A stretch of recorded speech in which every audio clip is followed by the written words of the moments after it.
Hi friends, வணக்கம். இன்றைக்கி நம்ம வீடியோவில் வாழை இலை கொழுக்கட்டை தான் எப்படி செய்கிறதுன்னு பார்க்க போகிறோம். ரொம்ப ஈஸியாக செஞ்சிடலாம். வாங்க எப்படி செய்யலான்னு பார்த்துடலாம். அதுக்கு நான் ஒரு பெரிய வாழை இலையை எடுத்து நல்லா கழுவிட்டு தொடச்சிட்டு அதுக்கப்புறம் நான் இந்த மாதிரி மூடியில் வச்சு கத்தி வச்சு ரவுண்ட் ரவுண்டாக கட் பண்ணி எடுத்து வச்சுக்கிட்டேன். அதுக்கப்புறம் இந்த வாழை இலை இப்படியே இருக்கட்டும். நான் ஏற்கனவே வெல்லத்தை அரை டம்ளர் தண்ணி ஊற்றி நல்லா கொதிக்க வச்சுட்டு வெல்லம் கரைஞ்சதும் வெடிகட்டி நான் இதை ஃப்ரிட்ஜில் வச்சுருந்தேன்.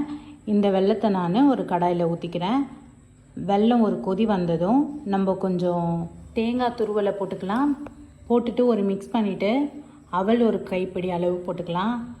அதையும் மிக்ஸ் பண்ணிவிட்டு வாழைப்பழத்தை குட்டி குட்டியாக கட் பண்ணி அதையும் போட்டு நல்லா வதக்கிக்கலாம்.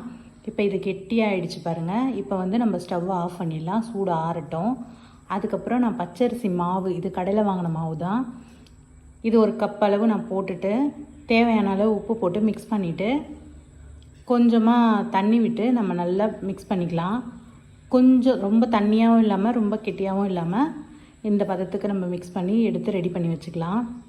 வாழை இலையை நான் ஸ்டவ் பற்ற வச்சு சிம்மில் வச்சு லைட்டாக சூடு பண்ணி எடுத்துக்கிறேன்.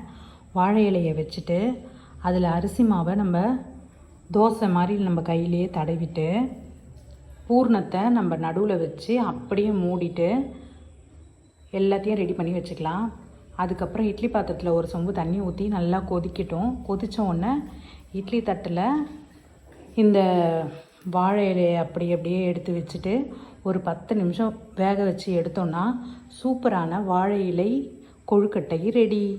இந்த கொழுக்கட்டை செய்யறதும் ரொம்ப ஈஸியாக இருக்கும், டேஸ்ட்டும் சூப்பராக இருக்கும்.